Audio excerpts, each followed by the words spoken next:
田土之道有道理，海恩我理想中的餐酒生活。今天我要来谈什么主题呢？其实我昨天本来就想讲，但是因为我一直看到一些就是现在清酒变成一个，至少这10年来变成一个，在台湾变成一个显学。但是呢，那就好像早期台湾股票1990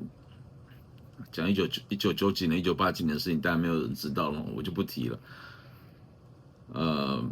可是我之前的一个同学，当时在我在念书的时候，他在那个时代呢，他就已经靠着股票就赚了一大堆钱了，还学生时代哦，大学的时候，因为我本身念数学的嘛，人生有时候东西很难讲。好啊，话题把它拉回来，就是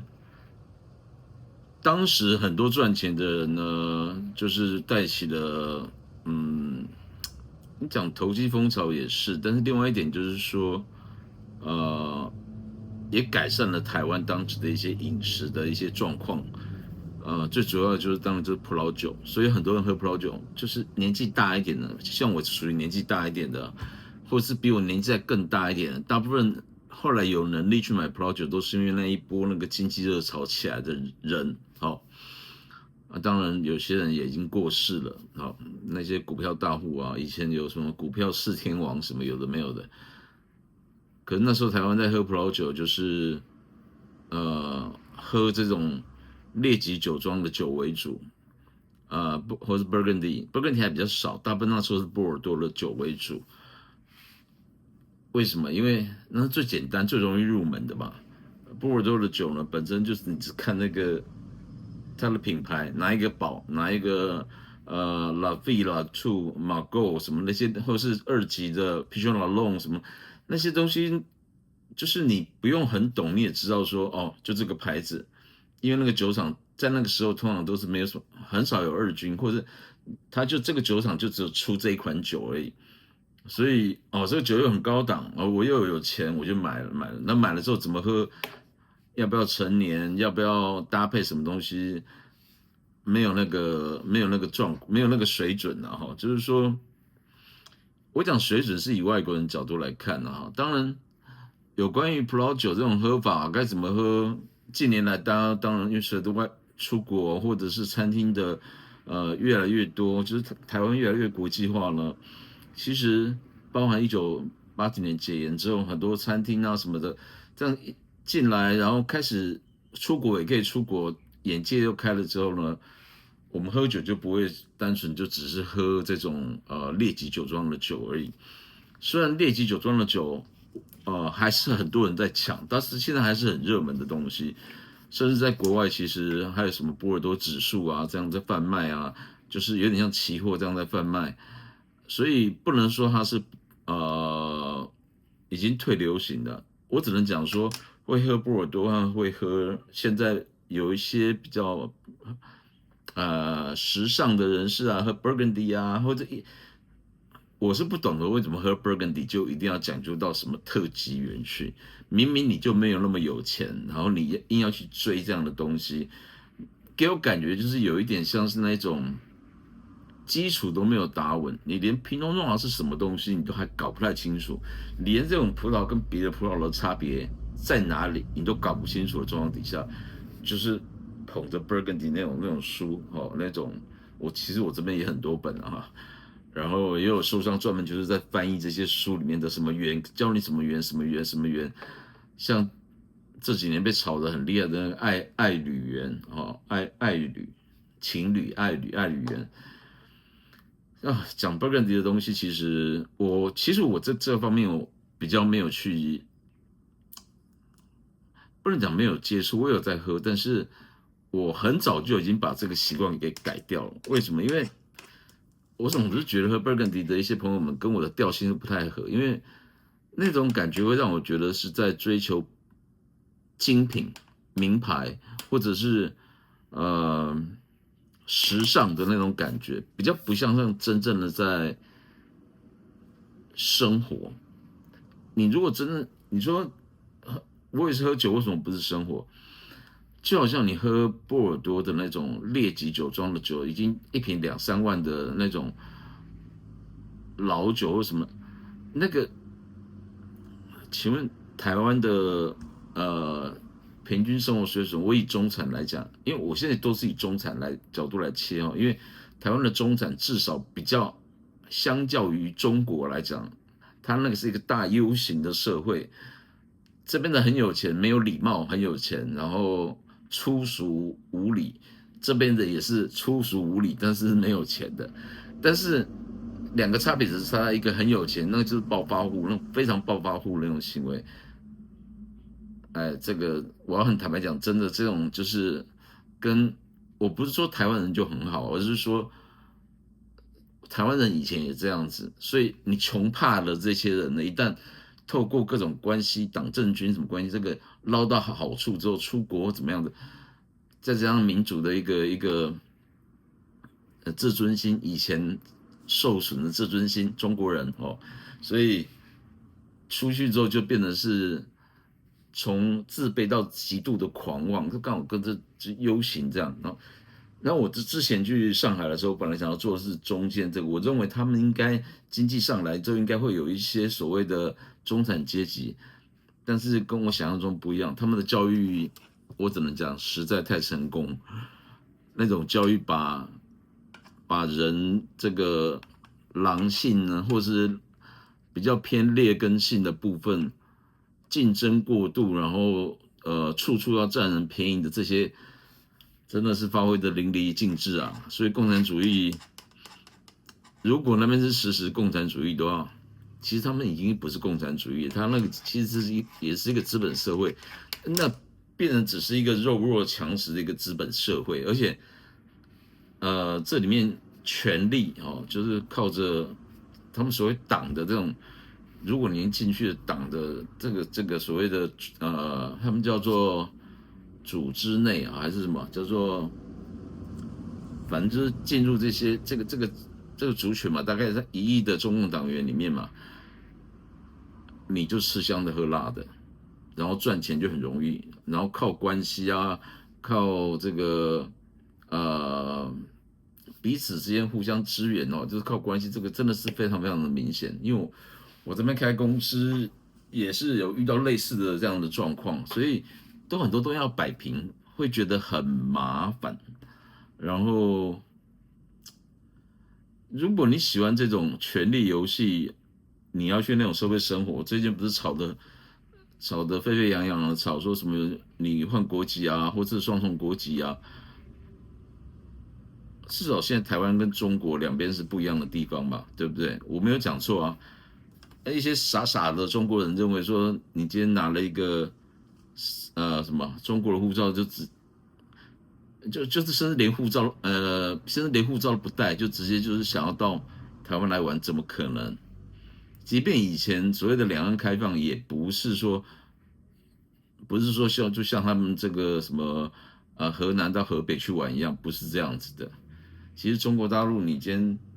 中国你的那个你河南人，你要安徽人，你要到上海去，你连定居你都拿不到那个，据我所知拿不到户籍嘛，因为他们有严格的管控嘛。你可能可以去他们打工啊，你甚至要住在他们好几环的外环外面，说北京了哈，或者住在那个上海的边区的地方，你没办法住在真正的那些比较核心的区，租房子可以，但是我说你不能落户籍，那就影响到你读书啊，所以他们的学区房啊什么有的没有的，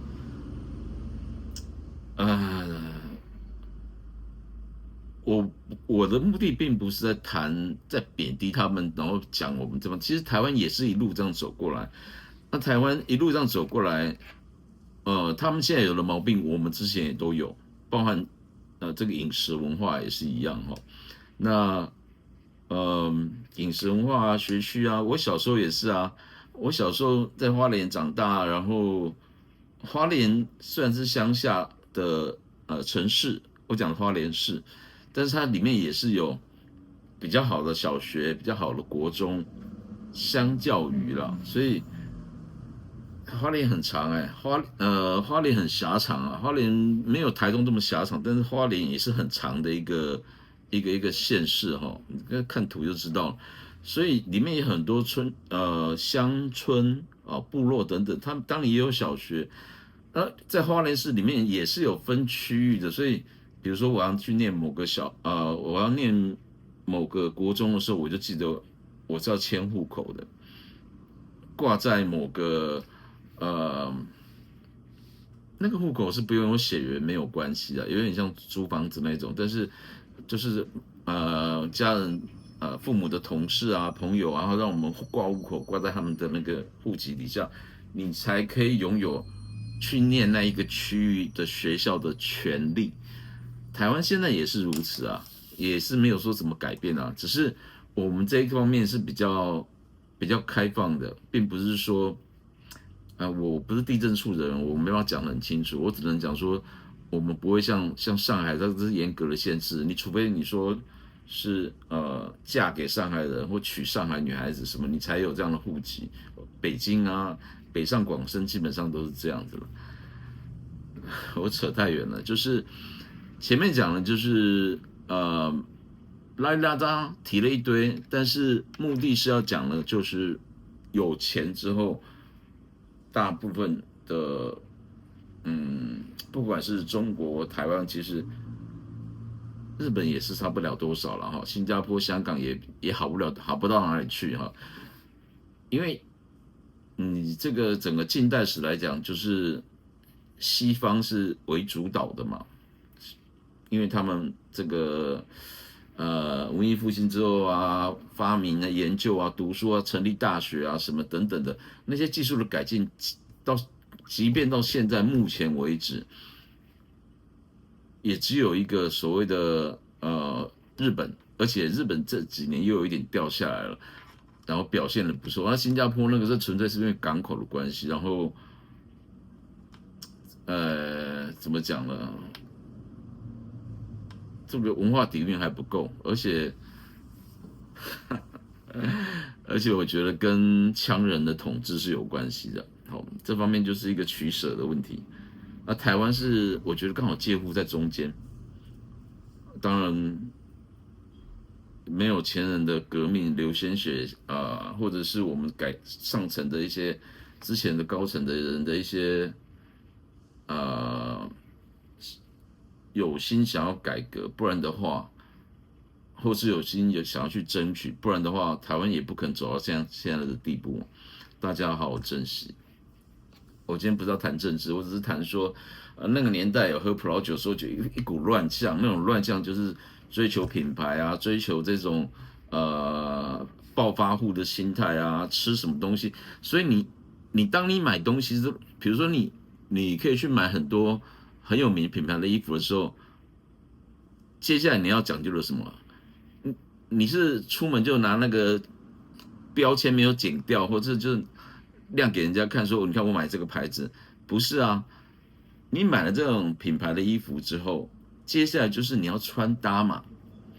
穿搭，我相信这个女孩子会更了解，男生比较没那么注重了，特别是我们台湾太湿热，你要穿搭真的，对，呃，穿搭，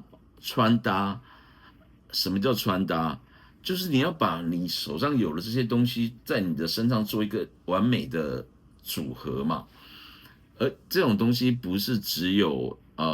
衣服的品牌、价格、颜色或者是材料那些而已，不是。你可以买到花大钱，你有钱你去买到这样的东西，但是你如果不懂得穿搭的话，那些衣服在你身上穿起来只是浪费，只是难看而已。把这个概念把它放在这种暴发户形态底下去研究葡萄酒，我讲的是早期，好，甚至到现在有些那种比较呃，我看有人专门就是只喝 Burgundy 那种，不是不行，而是你是不是能够包含这个有关食物的一些基本的原理，酿酒的基本的原理，什么都了解之后，你去找出你真正喜欢的，而不是我一进来我就好像我人生我就只有穿随便举例哦，这个我虽然我我不是很喜欢这个品牌，但是讲一个比较大家知道的品牌，要比较好举例嘛。比如说 LV 哦，什么都要 LV，上面都一定要有 logo 那种，那感觉就觉得很，你整天在那边写说我又研究了什么东西，这个品牌怎么样怎么样，那其实没有意义的，因为你即便对这个真的给你搞了很通了之后，你是 Burgundy 的酒通，或是你是 LV 的这个品牌 Gucci 的这种品牌通，那又怎么样？你不可能只靠这个东西来，你自己想想看，整个房间里面就只有全部都是 LV 的衣服或什么的话，包含那个皮箱，人家会觉得你是一个粉丝啊，但是这样组合起来，这个有 logo，那边有 logo 什么的，看起来就是差不多一致性的东西，不是很俗气嘛，对不对？以葡萄酒来讲的话，就是我希望你能够多认识一些东西，因为你要知道，葡萄是一个很广大的一个农产品，就是很多种种类 variety，它有白葡萄，有红葡萄，有介于中间的那种黄褐色的那种的那种葡萄，然后酿造方式有这么多不一样，你为什么就只有 focus 在那些人家已经把它弄得像精品一样这样子的这一块区域的葡萄酒呢？然后你为了买这些酒，适合这些酒，如果你是业务，我就没话讲了哈。但是我觉得业务也要教导这个，呃，不要讲教导，就是我们让你的客人知道说，其实这世界上还有很多东西，很多不同的品种，原生种在法国也有，然后你说，德国旧世界产区啊，德国、意大利啊、西班牙其实都很多，那些有些味道其实，嗯、你不可能每天吃饭都一定要吃米其林吧？你懂我的意思吗？你的人生是应该是放大眼光看所有的事情的。好，这是我自己的想法而已，抱怨就抱怨了快20分钟。其实我今天绕回来提到，就是说，前面讲葡萄酒这个东西啊，这个大富大贵，所以大家很多人当时会抢这些东西，甚至我们喝这葡萄酒加什么雪碧、加冰块啊，什么有的没有的，然后外国人看了只是摇头。虽然我们不必 care 他们摇不摇头，但是那种心情我可以理解，就是说今天如果我准备一个很好的东西给你，结果你是很滥用的话，会让我觉得很失望、很难过、很失望，甚至会觉得不够文明哦。那其实现在清酒就有一点这样的状况，我常看到很多朋友在追那些知名的品牌，什么品牌我之前都提过了哈，当然还有很多品牌是你不知道的，那些品牌呢，其实之前有朋友问我说，那你要不要尝试自己去带？我跟你讲哈，我跟这个在看这个平台，我这个平台的朋友们提，代理其实不是真的很困难，怎么卖出去才是困难。但是你说对啊，每一行都是这样，但是我会这样讲呢，我举的是，我指的是清酒，清酒哦，不是日本酒哦，清酒很多人我在讲过了，很多人都把日本酒就是把简单规划就是清酒，不是，我讲这是酿造清酒哦，稍重那种蒸馏酒不一样嘛，清酒跟同样是酿造的葡萄酒，他们两个的你进货的策略、销售的策略就完全不一样，差很多。所以你贸然就进去这个清酒，现在很多人小酒造小的进口商啊，这代理什么的，然后就要卖的下叫，甚至之前有两个朋友分不同的两个朋友，我之前经营团体认识的朋友，他想要开比如清酒吧，就是除了葡萄酒吧之外，里面还有卖清酒这样。问我的意见怎么样，请我开酒单了。我那时候我觉得要解释起来的话，他们不见得听得懂，或者是说他会觉得你是在推脱。我那时候只有拿笔就写了一张纸，拿了笔一张纸，然后写了几款酒，然后请他去酒商那边去买，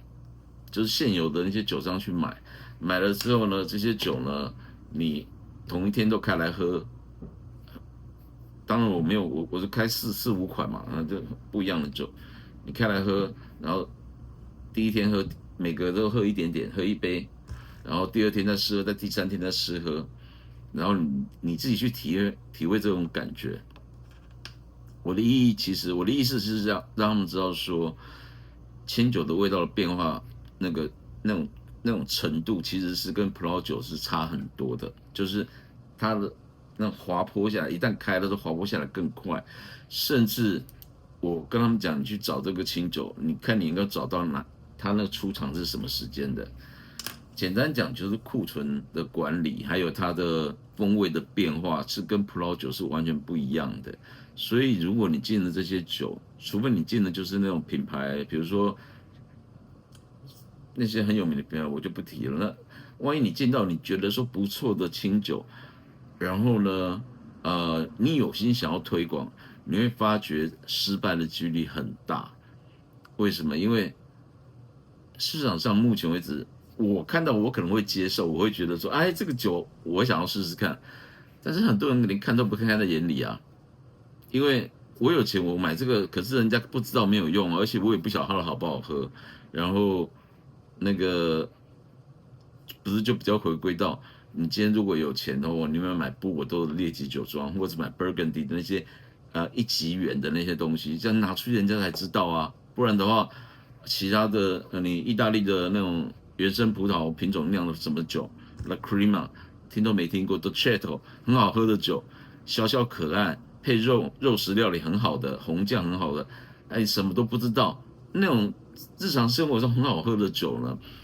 不是 table wine 哦，但是它可以在当然是餐桌酒，但是我的意思是说，它也是有那种进入 DOC 的这种法定产区规范的这些东西，你根本就不知道，所以你只会买那种高档的东西。那清酒的话就更惨了，如果你不是进到这种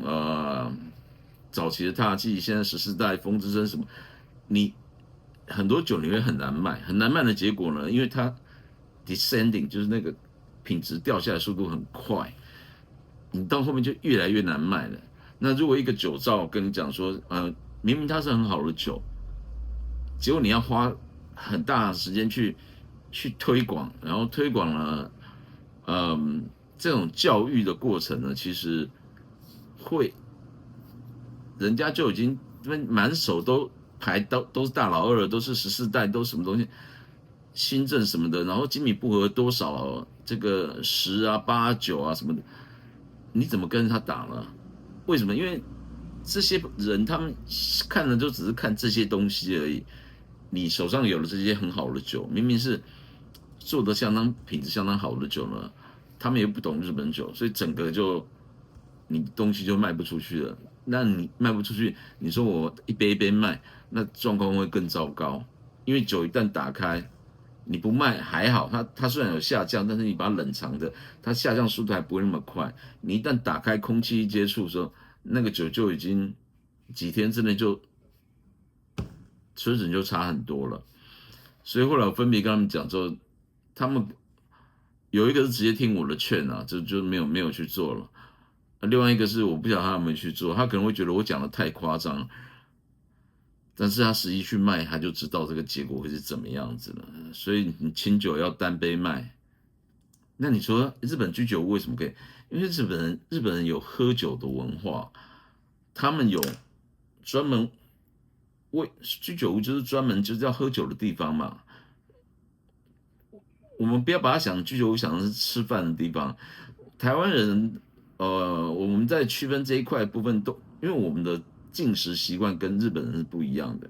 即便我们在餐桌上是有清酒的，烧酒、清酒这些东西的，我们的做法也是边吃边喝，而且可能还吃饱为主，然后中间再喝酒。我自己办居酒也是这样子，我没有觉得这样是错，因为我觉得这是民族性的问题哦。对我们来讲，而且日本人的酒量比我们好，真的比我们好，这是人种上的差异，所以他们可以这样喝。他们是如果桌上有酒有菜的话，特别是就算是中菜好了，有酒有菜，他们酒也是摆在靠近他们身边这个地方，就是喝酒，然后再来吃点东西，再喝酒。可是像我自己办聚会常常是这个跟吃西餐一样，这菜夹了之后酒就喝了，那种有点像啤酒式的这种搭配法。所以我之前有说，你要把这个酒类的东西，你要把它当做饮料还是配料来看待，因为饮料都是单纯喝饮料，配料的话是，我今天夹了一块蛋糕在嘴巴里面吃，然后比较甜，然后这时候又喝一点东西，然后去吃。你讲好听一点是组合，讲的稍微实际一点，就是说那个让味道洗掉一些洗掉不同的味道，这基本上就是不一样的事情嘛。但日本人喝酒是酒是酒，餐是餐，所以他的居酒屋可能东西点的不会很多，但他酒可能会喝的很多，而且酒是摆在前面的，是这样喝的。其实我讲这个东西呢，也算餐酒搭配啦，也是有一点抱怨性的东西。因为前面几集我讲了很多比较专业性的东西，包含清酒酿造，那个真的是比较枯燥，我知道。可是如果你要去了解它其中的缘由是什么的话，包含啤酒那个我都已经讲了，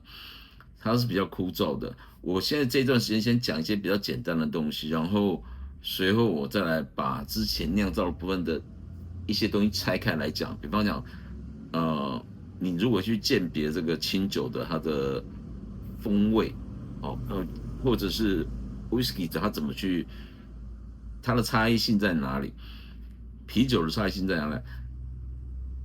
应该讲，我应该更 focus 在葡萄，特别是葡萄品种。然后你们去有这方面的知识，再去找市面上的酒。我以前曾经就是弄了团体，然后我会去找某些酒过来，我自己喝，就是我自己要喝，然后我确认这酒没有问题。那些酒都是对于厂商来讲，他们是可能有心想要推广的东西，品种啊，或者是产区什么的。可是就是人单势为嘛，所以我拿过来之后，他们给我样本，我喝了之后觉得不错，我再找朋友们一起来拿。一方面也是帮助到他们把这个，二方面呢，以我的角色而言，我也可以赚到一些钱。但是这些钱呢，其实最主要是因为我会做这个工作，那真的赚不了什么钱。就会做这个工作，最主要是因为我当时我家人就是我母亲啊什么生病，我要常跑医院，我根本没有办法待在我原来的电子业工作。我要送他走完这个最后一程嘛，那段时间那几年真的很辛苦，所以等到后来父母都过世了之后，我就觉得私人的事我就不谈了，反正我现在就是搬到这边来，然后有些朋友一直问我说，你以前做的帮他们选酒这样类似像顾问这样的工作，我写了很多文章哦，我自己看了也都很感慨，因为我在做这事情的时候，我是非常认真去写的。那文章以前大家有起承转合什么的，然后推荐一些东西，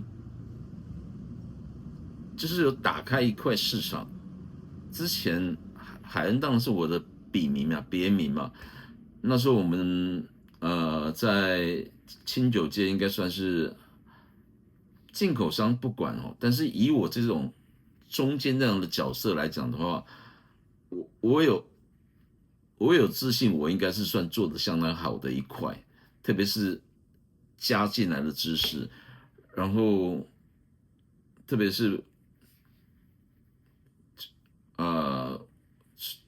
我有上过杂志啊，上过媒体啊什么的，但是我没有讲，因为我不喜欢我总会觉得有点丢脸哈。然后我希望比较低调，这样生活就好。但是我也没有办法去改善说现在这些说清酒乱象好了啊，反正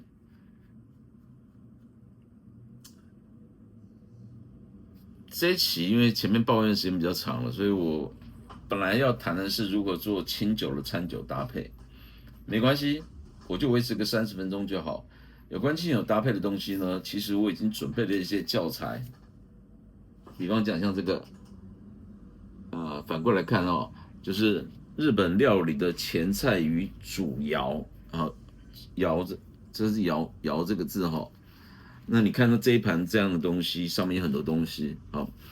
当然，这只是它里面的一个组合范例啊。前面这边又有一个这样的菜的东西，看不清楚没有关系哦。但是大家只要看到说，然后它这个还有细部的一些什么什么菜怎么做法，这个看不清楚没有关系哦。你们也可以去买这本。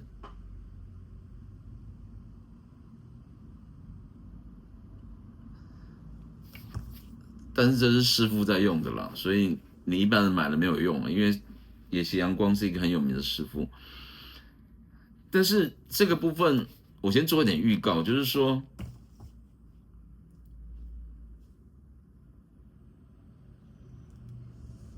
你看到上面这样的菜，它是一个盘子哦，这个也是一个盘子哦，一个盘子哦，是不是很日本菜的感觉？但是这种菜，日本菜的感觉，跟你花了5、6千块钱去坐在板前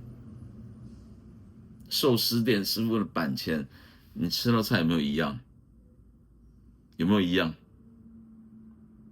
不一样，对不对？你看到都是一道一道一道一道呢，omakase 嘛，就是那种师傅帮你安排。了不起，偶尔会有一道，就是一个比较，他如果说会弄的话，会煮一点东西，为什么？但是很少，大部分吃起来就是寿司那种，那叫板前的料理，或者是说简单讲就是寿司嘛，板前还不能讲料理，就是板前只是坐在那个木板的前面，然后你看到的是师傅上面都一大堆鱼料嘛，那其实是在吃寿司店而已啊，他做不出这样的东西出来，这样的东西出来上面有各种各样的味道，然后他甚至不是只有这个，他可能延续起来就是一场，就是一系列，这是我们今天吃饭要吃的东西。那种的简单讲，我很简化的去讲这些东西，因为我也不是什么日本料理的研究者。但是你真正要来餐酒搭配的话，你要吃像这样类似像这样的东西，然后一整套下来的，那个叫做会席料理。它可能是你可以讲说它是从这个他们有一个什么桌上料理哦，就是有点像西餐这样，是这种有注重规矩的这种，然后也有味道的上下起伏的，然后或者是说怀石料理这样，但是怀石料理是更拘谨的。那会席料理就是属于介于中间的，但他们有一个特色，就是它不会只有吃寿司啊，你懂吗？只有吃寿司，虽然寿司是日本的很重要的文化，我也蛮喜欢吃的，可是我每次看到一堆人所谓的拿清酒，第一个把清酒都当成日本酒，唯一的日本酒，错。第二个把清酒选了一大堆名牌的清酒过去呢，搭板前就是吃寿司，寿司基本上就不会是一个那个以画那个股票，最近有在玩股票，它的曲线就是不会是高低起伏，它就是这样子的那种很平稳的那种，大概就像什么什么股啊，什么中钢啊，什么类似像这种不太会变动的这样子的哦。那你怎么去你的酒的？你第一个你连自己的酒的味道是什么都不知道，第二个你连菜的味道它的起伏变化就是这么也不是很明显，你这样配怎么会好吃？就回到我刚刚讲了，你买了一大堆很有名的衣服，然后同一个厂牌的，不同的春夏秋冬，然后你嗯，可是你不会组合啊，你在什么场合就是反正人家知道你来就只会穿这样子，然后跟现在目前这个气氛就格格不入，那怎么会？人家会觉得你很高尚吗？会觉得你很有质感吗？不会的，不会的，酒也是这样的道理。会席料理呢，怎么去搭清酒？因为我至少吃过两百场，至少有了吧。然后那个跟师傅的水准很息息相关。很多师傅并不懂这一块东西哦，很多师傅就是比较就是板前，omakase 就是那种他帮你弄，基本上其实就是在弄。我甚至不会讲说他是做寿司，我甚至只会讲说他们懂得去定料，知道哪边可以定这个料，然后来这边切，然后顺着纹路哦怎么纹路，然后也许那个烟啊加一点点，最讨厌就是加一些呃加鱼卵啊，加这个海胆什么的，那凑起来这样让你去吃，美讲美也不是美啊，就是看起来很丰富很暴力，但是就会觉得很粗俗。那这种粗俗的东西你怎么去搭酒？我会在这个频道里面介绍，可能 focus 在清酒会比较多，是因为我发觉很多人都还不懂怎么去选择清酒，或者是对清酒有什么认知哦。那 SSI 根本就不用讲了，之前算了，这些我都不提哈。那如果你本身有这种资格，也我跟你讲，只是小学毕业而已。我问你几个问题就被我问到了。当然啦，这个我没有，我不是说大家都是那个只有我怎样，没有这个事，但是我有经验包含吃的经验，所以大家可以切磋你订阅这个频道看一看，有问题也可以问，但是太长的问题我不会我懒得打字回答我可能都是会录一集来讲，因为对我来讲随便讲一讲，现在又40分钟了，这一集偏偏是我开台以来，差不多3个月以来的第70集，平均一天快要1集了吧？还有一些短影片，我都觉得有一点点受不了，而且看的人并不很多就让我觉得有点小小的失望。那要怎么样去把它弄得更精致呢？有加字幕了，那你说我可以把这些拍下来，然后中间穿插进来什么的。可是这样子有更好吗？填土之道有道理，海恩，我理想中的餐酒生活，拜拜。